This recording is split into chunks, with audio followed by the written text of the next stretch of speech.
You ask Tiger to calculate.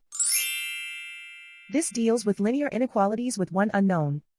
The final result is x smaller than -5/2 smaller than -21/2. Let's solve it step by step. Group all constants on the right side of the inequality. Add 5/2 to both sides.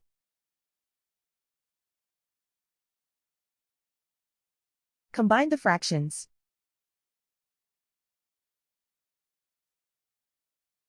Combine the numerators.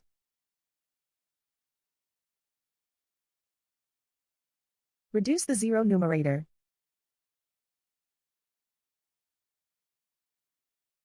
Simplify the arithmetic.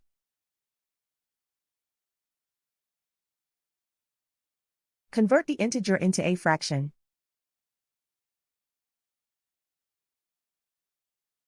Combine the fractions.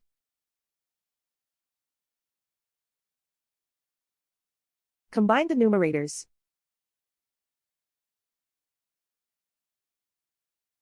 Plot the solution on a coordinate grid.